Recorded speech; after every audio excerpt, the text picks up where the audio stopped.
Winky D is the god, the greatest of all time.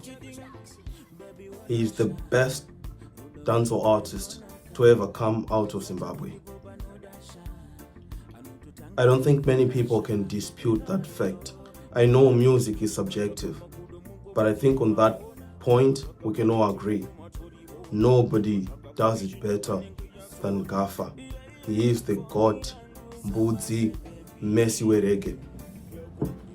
If you think otherwise, you are wrong. He's the best. He's the best to ever do it. Winky D is the voice of a generation, and I'm part of that generation that grew up on Winky D. From Vane Godo, Rokesheni, Chacha, Sando Zangu, Baba Musarova, Biggie Man, Ndini Ndamupinza Muno. Winky D has been making quality music for a minute, for over a decade and a half. That's a fact. And when it was announced that he's releasing a new album, I was a bit worried and apprehensive because I knew Kuti, the album may not be as good as people expected it to be. Unfortunately, I was proven correct. I've listened to the album and it's a steaming pile of shit. I love Winky D and I appreciate his talent. He has given us quality music over the years. But his latest album leaves a lot to be desired. The fact that we love him shouldn't make us say kuti zvinhu zvisikanakidzi zvinonakidza. I remember his project before this one, like that song, It's Not Money, whatever. When that song came out, I gave him the benefit of the doubt because I thought he was exploring a new sound, maturing into something different from Shaimboimba. The visuals were not as good as what Jah Praiser does. The vocals, Winky Panoimba in English, is not as strong as other artists do when they sing in English. He is stronger when he is singing in Shona. But Paraburisa number, It's Not Money. I just gave him the benefit of the doubt. I thought he was exploring a new sound. So when it was announced that he was making a new album, I was thinking Kuti, it will be in the lines of his last project. But he went ahead and akatagama features, akadi, and then he made up a story, Eureka. He had a moment of enlightenment. Yakafanana neyakaitwa naArchimedes paakagara mutabu. Archimedes sat mutabu akabva arealize kuti pandapinda mutabu mvura yabuda mutabu, vaadiscover displacement.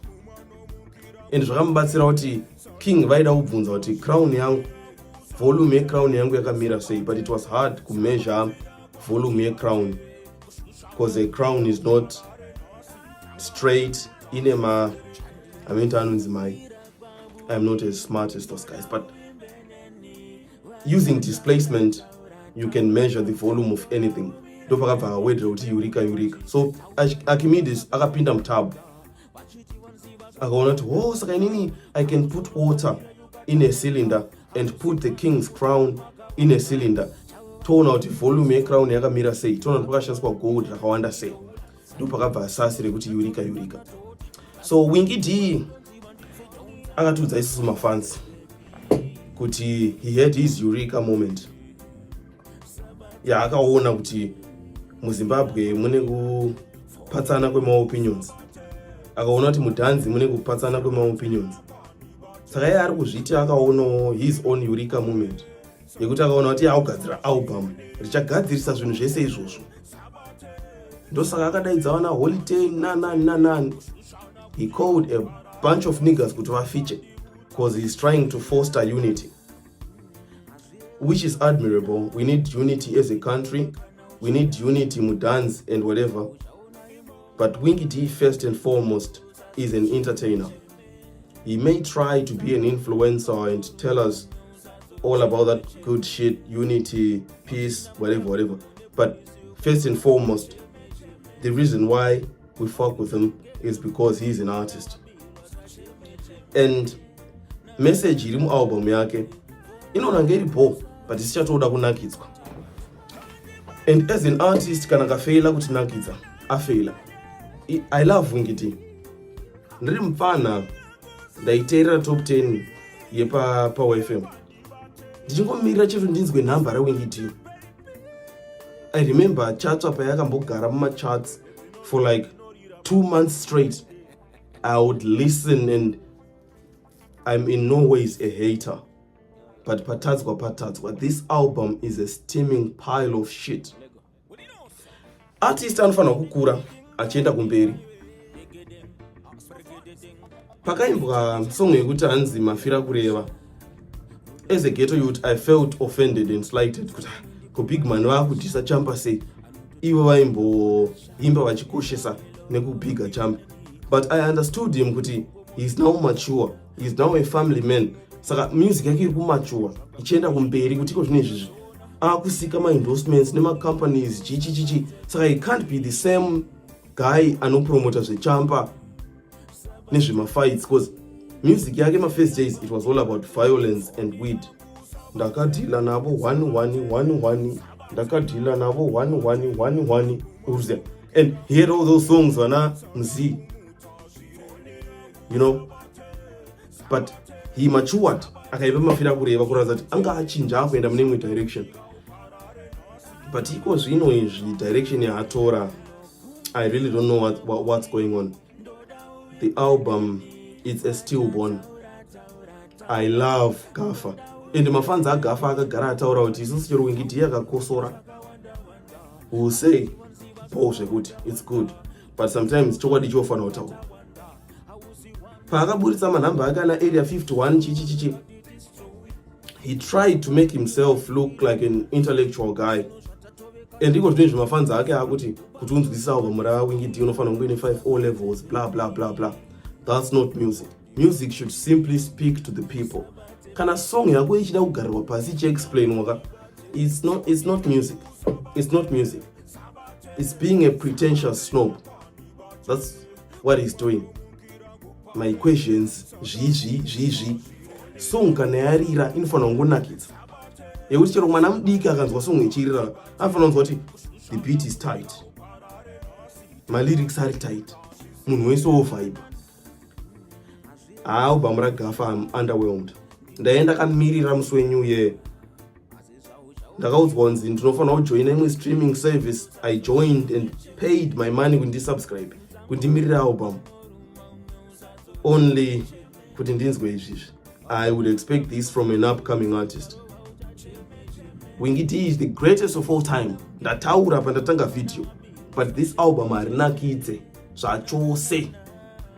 Ukuona munhu akutsvaga mafeature, ukuona munhu akuda kuimba zvepeace nekudididi, kuratidza kuti anoda kubribe mafans. Because ukada kuridhisa, it seems like you are against peace and unity and all of that good shit. I'm not.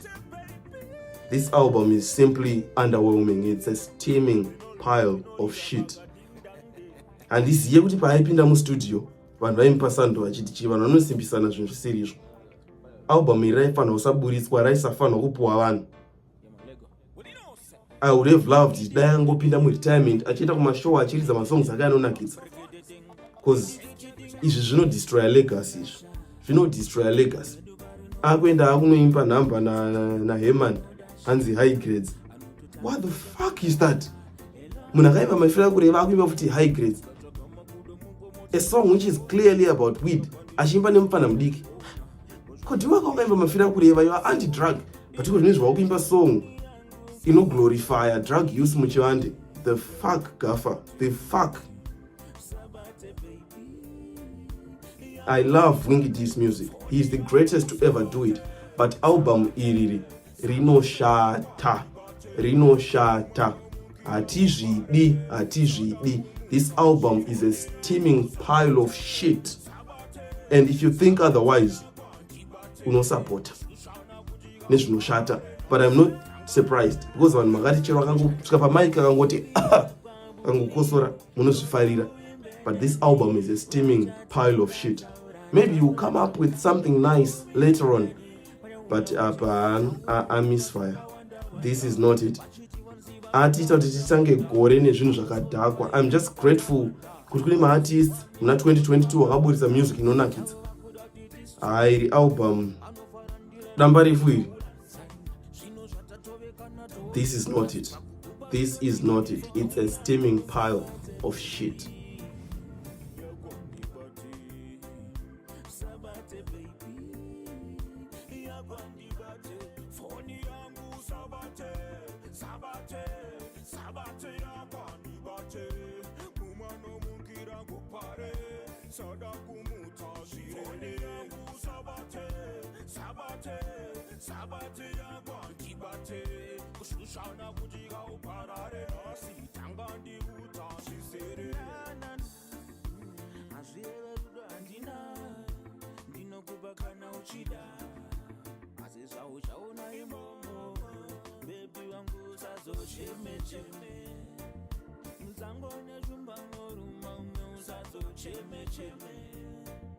Wapinda mkamba mune polisi ukarowa utacheme. Wapinda mgeto mune magomana wabilwa sacheme. Na fone yangu sako andibate baby. Na yeah. Fone yangu sabate baby. Yako andibate. Sabate baby. Reggae tinori baga ding dang day.